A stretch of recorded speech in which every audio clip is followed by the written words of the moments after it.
পাহাড়ি চিকেন রান্নার জন্য আমাদের প্রথমে চিকেনটাকে নুন, কাশ্মীরি লঙ্কার গুঁড়ো, কাঁচা পেঁয়াজ, গোলমরিচ, টমেটো, কাঁচা লঙ্কা, জিরে ধনে গুঁড়ো দিয়ে ভালো করে মাখিয়ে আধা ঘন্টার জন্য পাশে রেখে দিতে হবে।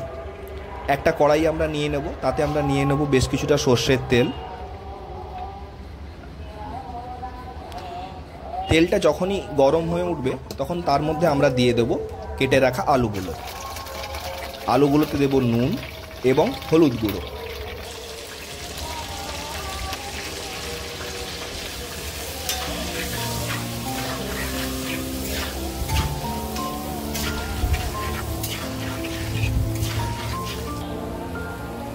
এই পর্যায়ে আলুগুলো তুলে নিয়ে আমরা সেই তেলে দিয়ে দেব শুকনো লঙ্কা, তেজপাতা এবং পিউরি করে রাখা টমেটো এবং পেঁয়াজটা। তেল ছাড়া অবধি আমাদের রান্নাটা করে নিতে হবে।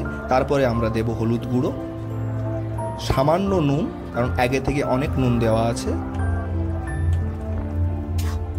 দেখুন মশলাটা কেমন থিকনেস বেড়ে গেছে। এবারে আমরা দেব কাশ্মীরি লঙ্কার গুঁড়ো। দেখুন মশলাটা প্রায় তেল ছেড়ে দিয়েছে। এই পর্যায়ে আমরা আগে থেকে ফেটিয়ে রাখা টক দইটা দিয়ে দেব।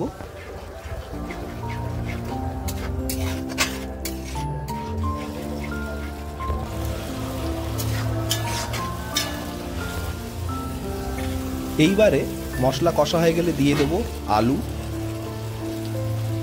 এবং ম্যারিনেট করে রাখা মাংসটা। বেশ ভালোভাবে কষিয়ে কষিয়ে আমাদেরকে রান্নাটা করতে হবে।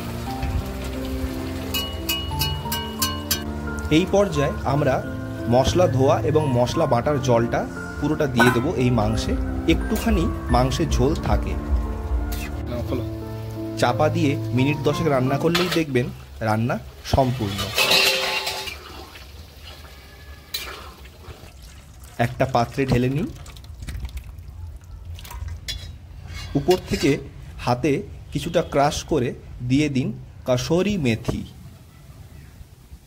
রান্নাটা যদি ভালো লাগে তাহলে অবশ্যই চ্যানেলটা সাবস্ক্রাইব করুন। বাড়িতে একবার রান্নাটা রান্না করে দেখুন, সবাই মিলে উপভোগ করুন, খান। আশা করি সবার ভালো লাগবে। ভালো থাকবেন। নমস্কার।